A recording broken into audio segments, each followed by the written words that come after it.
இன்னைக்கு நம்மளுடைய பேண்டலூன்ஸ் ஸ்பைரூட்ஸ் ஷோரூம்ல தான் நம்ம டென்டல் கேம்ப் ஆர்கனைஸ் பண்ணிருக்கோம். ஸோ உங்களுடைய எம்ப்ளாயிஸ்க்கும் இந்த மாதிரி வந்துட்டு கேம்ப் ஆர்கனைஸ் பண்ணணும் அப்படின்னா நம்மளுடைய டாக்டர் நேம்ஸ் டென்டிஸ்ட்ரி பேஜ்க்கு ரீச் பண்ணுங்க. Good morning. இது வரைக்கும் யாராவது டென்டல் செக்அப் பண்ணிருக்கீங்களா? பண்ணிருக்கீங்க. ஓகே. ஃபர்ஸ்ட் யூஸ்வலா எப்படி பிரஷிங் பண்ணிருக்கீங்க? எவ்வளவு டியூரேஷன் பண்றீங்க? 10 minutes. ஓகே, 2 minutes பண்ணா போதும். அதே மாதிரி ஒரு பீ சைஸ்டு அமௌண்ட் எடுத்து நீங்க டூத் பேஸ்ட் அப்ளை பண்ணிட்டு பண்ணீங்கன்னா போதும். எல்லா பக்கமும் பண்ணணும். பல்லுக்குள்ள நிறைய பேர் கான்சென்ட்ரேட் பண்ண மாட்டோம். ஸோ பல்லுக்குள்ளேயும் பண்ணணும். அதே மாதிரி கடைசி பல் எண்டு வரைக்கும் நல்லா பண்ணணும். சரிங்களா? உள் பக்கமும் பண்ணணும். அதே மாதிரி வீட்டுல குழந்தைங்க இருந்தாலும் அவங்களுக்கு நீங்களே ஒரு 5 years வரைக்கும் பிரஷிங் ஹேபிட் இன்ட்ரோ கொடுத்துட்டு நீங்களே பண்ணி விடுங்க. சப்போஸ் அவங்க பண்ணாலும் 2 days once அதை நீங்க பண்ணி விடுங்க. சரிங்களா? இப்போ ஃபர்ஸ்ட் பிரஷிங் அதே மாதிரி நைட் டைமும் பண்ணணும், டே டைமும் பண்ணணும். நைட்டு சாப்பிட்டு ஒரு 1/2 hour கழிச்சு பண்ணுங்க. சாப்பிட்ட உடனே பண்ணோம் அப்படின்னா அதுல எதுனா நம்ம சாப்பிட்ற இதுல அந்த ஆசிட் இருக்கும். ஸோ அது அந்த டூத் பேஸ்ட் கூட ரியாக்ட் ஆகும் போது அப்பயுமே நம்ம பல்லு தேயும். அதனால சாப்பிட்டீங்க அப்படின்னா 1/2 hour to 1 hour அப்புறம் தான் பிரஷிங் ஹேபிட் பண்ணணும். சரிங்களா?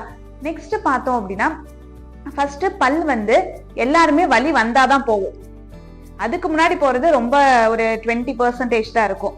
ஸோ இயர்லி ஒன்ஸ் கண்டிப்பா டென்டல் செக்அப் பண்ணிக்கணும். அதே மாதிரி ஃபர்ஸ்ட் பார்க்கும் போது நமக்கே கூட கண்ணாடியில பார்த்தா தெரியும், பல்லுல லைட்டா கருப்பு கலர்ல இருக்கும். அதுதான் ஸ்டார்டிங் ஸ்டேஜ். அந்த ஸ்டேஜ்ல போயிட்டீங்க அப்படின்னா நார்மல் ஃபில்லிங் பண்ணிக்கலாம். நீங்களும் அதிக அளவு அமௌண்ட் ஸ்பெண்ட் பண்ணணுங்கிறது கிடையாது. ஓகேங்களா?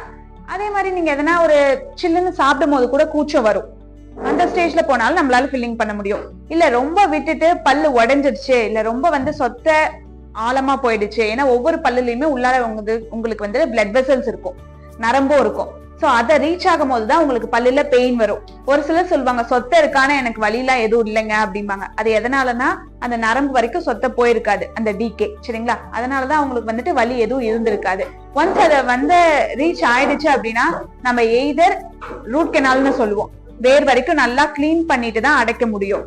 அப்படி இல்லாட்டி பல் எடுக்கிற சுச்சுவேஷன் தான் இருக்கும். அதுவும் நம்ம ஃபர்ஸ்ட் அந்த பல்லு உள்ளார நரம்பு வரைக்கும் ரீச் ஆனாலும் உடனே டாக்டர் கிட்ட போக மாட்டாங்க. ஃபர்ஸ்ட் மெடிக்கல்ல மேக்ஸிமம் மாத்திரை வாங்கி போடுவாங்க. 2 to 3 times அப்படி போட்டாங்க அப்படின்னா அதோடய ஒரு சிலருக்கு ஸ்டாப் ஆயிடும். அப்புறம் நெக்ஸ்ட் கண்டிஷன் பல்லே உடஞ்சிரும். ஸோ அப்படி இருக்கும் போது நம்ம பல் எடுத்துக்கிற சுச்சுவேஷன் போயிடும். நீங்க பல் எடுத்துட்டீங்க அப்படின்னா வேற எந்த பல் நீங்க ஆர்டிபிஷியலா ரீப்ளேஸ் பண்ணாலும் நம்ம நேச்சுரல் டூத் மாதிரி இருக்காது. ஸோ இருக்க பல்ல நல்லபடியா காப்பாத்திக்கோங்க. இனிஷியலாவே சொத்த இருக்கு அப்படின்னா இயர்லி ஒன்ஸ் அதே மாதிரி செக்அப் வச்சுக்கோங்க. சரி, ஒரு காரணத்தினால நீங்க பல்லு எடுத்துட்டீங்க அப்படின்னாலும் வீட்லயும் சரி தாத்தா பாட்டி யாரு இருந்தாலும் முழு செட்டாவும் கட்டிட்டு பண்ணிக்கலாம். இல்ல முன்னாடி ஒரு 4-5 பல் மட்டும் இல்ல அப்படின்னாலும் அதை ரீப்ளேஸ் பண்ணிக்கணும். பின்னாடி ஆடிட்டு இருக்கு, முன்னாடி எல்லாம் சேர்ந்து கட்டிக்கலாம்னு விடக்கூடாது. அப்ப என்ன ஆகும்னா அந்த இடத்துல நீங்க எதுவுமே ஃபங்க்ஷன் கொடுக்காம இருப்பாங்க அவங்க எல்லாம். சோ எலும்பு அப்படியே தேஞ்சுக்கிட்டே போகும். ஒரு 4-5 வருஷம் கழிச்சு கட்டலாங்கும் போது அந்த இடத்துல அந்த செட்டு நிக்காது. சரிங்களா? அதனால இல்ல அப்படின்னா அட்லீஸ்ட் ஒரு 1 or 2 monthsல ரீப்ளேஸ் பண்ணிக்கணும். இப்போ இந்த மாதிரி யங்ஸ்டர்ஸ் அவங்களுக்கு எல்லாமே அலைனஸும் நாங்க பண்ணிட்டு தான் இருக்கோம். பல்லு தூக்கிட்டு இருக்கு, கிளிப்பு போட்டுட்டு, ஏன்னா ஒரு பீரியட் ஆஃப் ஏஜ் வரைக்கும் ஓகே, ஒரு 15-18 years காலேஜ் முடிக்கிற வரைக்கும் அது பிரேசஸ் போடும்போது அதுக்கு அலைனஸ் ஆப்ஷன்ஸ் இருக்கு.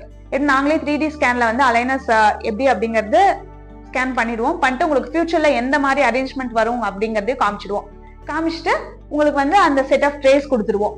6 months, 9 months, 1 year டியூரேஷன் இருக்கு. அதே மாதிரி ட்ரே செட் நீங்க மாத்துறது பாத்தீங்கன்னா 7 days once, 10 days once, 14 days once அப்படி மாத்திக்கலாம். பல்லுக்கு நடுவுல கேப் இருந்தாலும் சரி, இல்ல பல்லு தூக்கிட்டு இருக்கு அந்த மாதிரி இருந்தாலும் அலைனஸ் ஆப்ஷன்ஸ்ல நாங்க சரி பண்ணி கொடுக்குறோம். ரூட் கெனாலும் இருக்கு. பிளஸ் பல்லு இல்ல பிக்சடா வேணுங்கும் போது பக்கத்து 2 பல் குறைச்சுதான் பண்ணுவோம். அப்படி இல்லாம இப்ப அட்வான்ஸ்ட் மெத்தட் இம்ப்ளான்ட்னு சொல்லுவோம். போன்லயே ஸ்க்ரூ பிக்ஸ் பண்ணிடுவோம். அது டைட்டானியம் ஸ்க்ரூ தான். உங்களுக்கு எப்படி கை கால்லாம் அடிபட்டா அந்த மெட்டல் வைக்கும் போது நம்மளுடைய பாடி ஏத்துக்குதோ அதே மாதிரி தான் டைட்டானியம் ஸ்க்ரூ வைக்கும் போது உங்களுக்கு எந்த ப்ராப்ளமும் வராது. ஈவன் டயபெட்டிக் பேஷண்ட்ஸ்க்குமே பண்ணிட்டு தான் இருக்கும். அதுக்கு தகுந்த மாதிரி நாங்க ஸ்க்ரூ அடாப்ட் பண்ணிப்போம். சரிங்களா? பண்ணிட்டு ஒரு 3 months டியூரேஷன்ல நாங்க மேல கேப் கொடுப்போம்.